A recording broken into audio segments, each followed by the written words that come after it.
Pai Senhor, varão valoroso, Pai Senhor, varoa, serva do Senhor, Evangelista Miguel de Souza, trazendo uma mensagem do coração de Deus para o teu coração. Como está a luta? Lembro-me de um corinho quando era criança que dizia: mas a luta vem e passa, não desanime não. Quem crê em Jesus Cristo já tem a salvação. Não pode desanimar. Jesus disse: no mundo tereis aflições, mas tem de bom ânimo. Eu venci o mundo.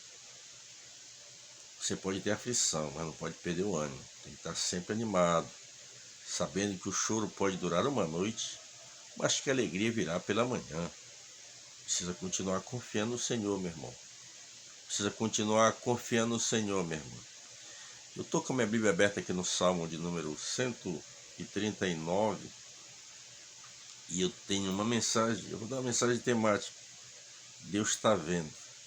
Esse é o tema desta mensagem. Deus está vendo. Eu gosto de servir a Jesus por causa disso.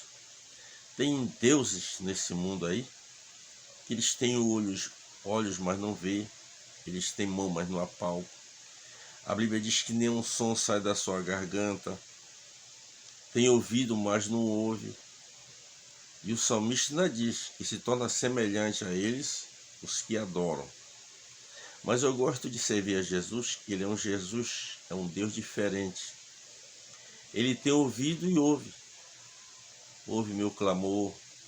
Por isso ele diz: clama a mim, responder-te-ei, anunciar-te-ei coisas grandes e ocultas que não sabe. Uma tradução diz coisas firmes que não sabe.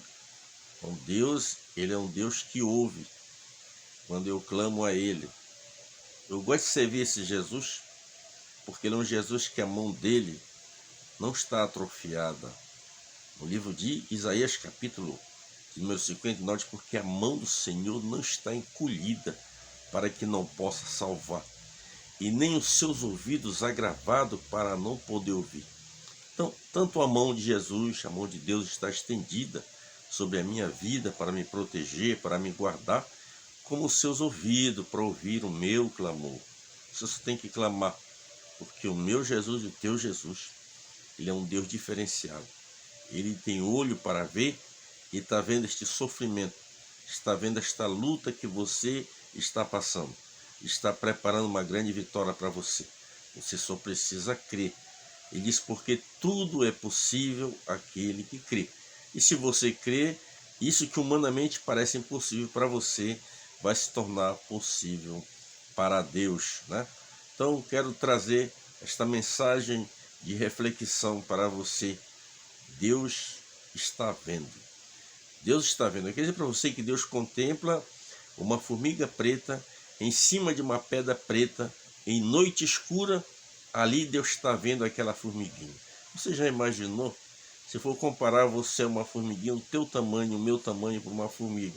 Mas se Deus vê uma formiguinha, não vai ver eu e você e as tuas aflições. O Salmo 139 diz assim: Senhor, tu me sondas e me conheces. O salmista, ele sabia que Deus não apenas sondava ele, mas como o conhecia. Talvez eu não conheça você, talvez até alguém na tua volta não conheça você na intimidade, mas Deus conhece você. Deus sabe pelo que você está passando. E o salmista diz: tu me sondas e me conhece. Você já parou para pensar nessa palavra sondas? Uma tradução diz: tu me sondaste. Um pouco no passado, né? Mas uma tradução diz: tu me sondas, ou seja, no presente. Deus sonda nós. Você sabe para que é que serve uma sonda, né? É assim, realmente. O salmista imaginava assim: Senhor, tu me sondas e me conheces. Diz aqui o verso 2: tu conheces o meu assentar e o meu levantar, né? De longe tu conheces os meus pensamentos. Eu não sei o que você está pensando ao assistir esta mensagem, mas Deus já vai saber o que você vai estar pensando, né? Aqui o verso de número 3 diz assim: cerca o meu andar e o meu deitar, e conhece todos os meus caminhos. Deus conhece todos os meus caminhos e conhece todos os teus caminhos. Deus é tão tremendo que ontem eu fui na consagração, na igreja ali, e de repente uma irmã começou a orar. E na medida que ela estava orando, ela: abençoai o evangelista Miguel, tire essa angústia do coração dele. Talvez alguém na volta diz, mas o homem Miguel com angústia. Sim, nós somos seres humanos. O salmista disse, na minha angústia clamei ao Senhor e Ele ouviu o meu clamor. O Salmo 46 diz que Deus é o nosso refúgio e socorro bem presente na hora da angústia.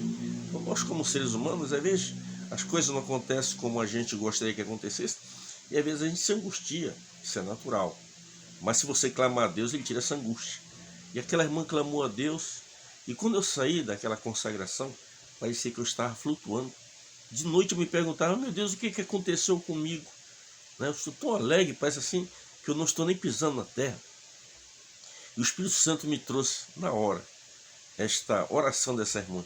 Que coisa linda, né? Você ter essa intimidade com Deus, Deus revelar. Porque para fazer uma oração assim, é só Deus conhecendo o coração de uma pessoa. E o salmista aqui, ele sabia disso. Tu me sondaste, tu me conhece. O meu levantar, o meu deitar, o meu caminhar, o Senhor conhece. O verso de número 4 diz assim, sem que haja uma só palavra na minha língua, eis que tudo conhece. Se você for caminhar, após assistir essa mensagem, e se você for dar uma topada, se você for dar um glória a Deus, o Senhor já sabe que você vai dar um glória a Deus. Mas se você for chamar um palavrão, o Senhor também conhece. Ele conhece o nosso falar, Ele já sabe o que nós vamos falar. O versículo 5 diz assim, tu me cercaste por volta e me puseste sobre mim a tua mão. Verso 6, tal ciência é para mim maravilhosíssima, tão alta que eu não posso atingir. Ciência fala do conhecimento de Deus na sua profundidade. Isso aqui, se nós estudarmos isso aqui, nós vamos aprender sobre os atributos de Deus, chamado onisciência, onipotência, né? E está aqui a ciência, o dom do saber que vai acontecer no futuro. Nós temos na playlist desse canal sobre o dom da ciência, que é justamente, nós temos um conceito bem sobre isso aqui. O verso de número 6 é assim, para onde mirei do teu espírito? Para onde fugirei da tua face? O salmista, ele fazia uma pergunta. Para onde mirei? Uma tradução diz, para onde me ausentarei do teu espírito? Para onde fugirei da tua face? Talvez você, meu irmão, está tentando fugir dos propósitos divinos. Talvez você seja um Jonas da vida, que o Senhor Deus disse um dia para ele, olha, tu vai à grande cidade de Nínive e clama contra ela a mensagem que eu te digo. Ele comprou uma passagem, desceu em Jope, comprou uma passagem, e entrou no barco e ia dormindo por onde daquela embarcação. Talvez imaginando que nada ia acontecer, tentando fugir da presença de Deus. Cuidado para não fugir da presença de Deus, porque as baleias, os animais estão na volta para tragar você.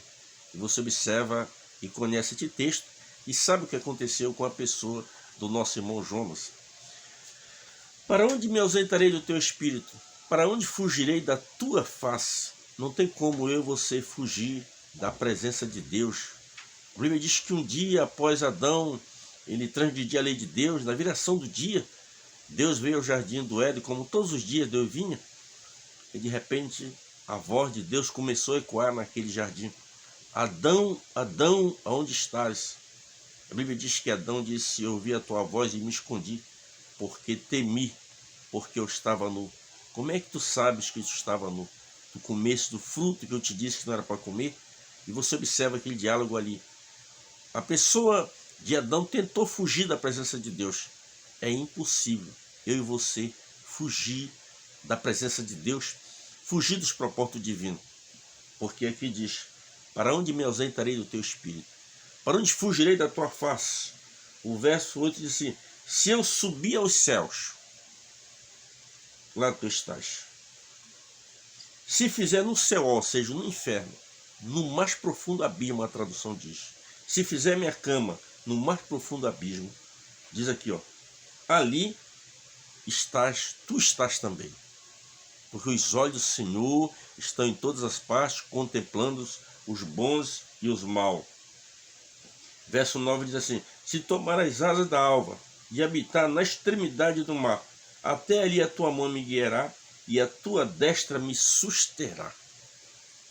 Você pode pegar um submarino e se meter lá no fundo do mais profundo oceano. A mão de Deus estará presente ali e te guiará. Um texto interessante no livro de 2 Reis, no capítulo número 6, a partir do versículo 8. A Bíblia diz que o rei de Samaria, ele estava ali cercado porque o rei da Síria fazia guerra contra Israel, que a capital era Samaria.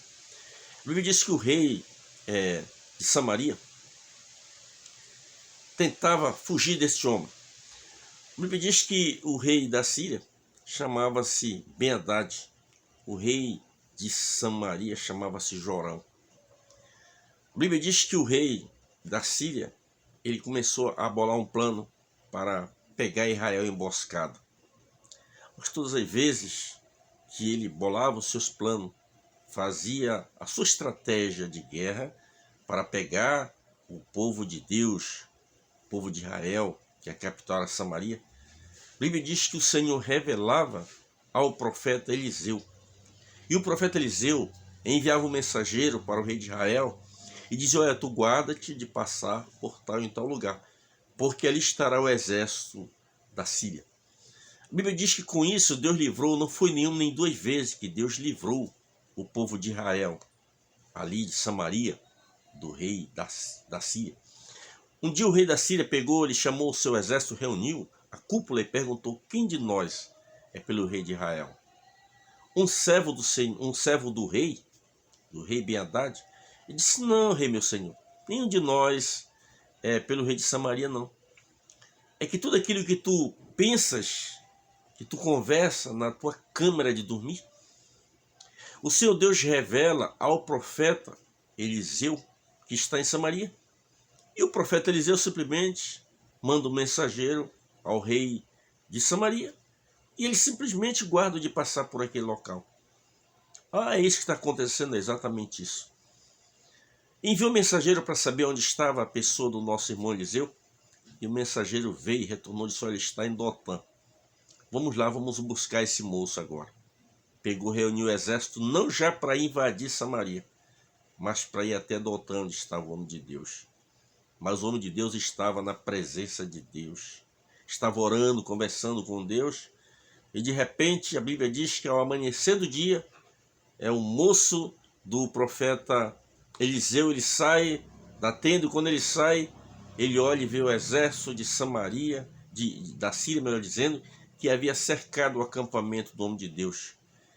E o moço do homem de Deus voltou às pressas ao profeta Eliseu e disse: olha, ai meu senhor, que estamos perdidos, porque estamos cercados do exército do rei da Síria.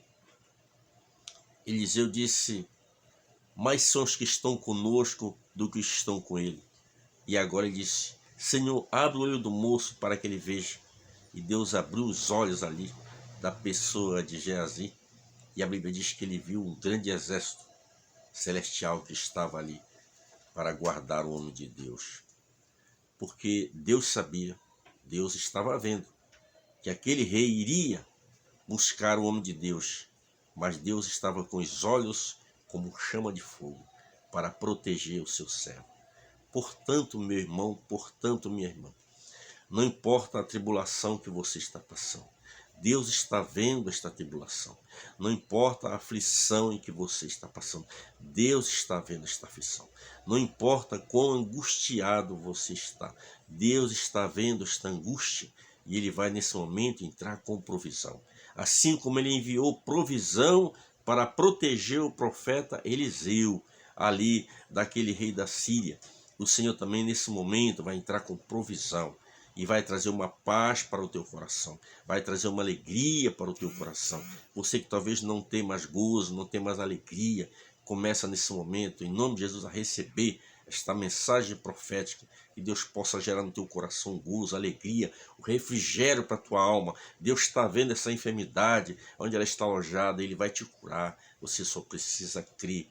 Mais uma vez eu digo a você, porque tudo é possível àquele que crê. Que Deus em Cristo nos abençoe, meu irmão, e até o próximo vídeo. Se você gostou dessa mensagem, compartilhe com seus parentes, com seus amigos, e vamos evangelizar por meio desse canal. Que Deus em Cristo nos abençoe.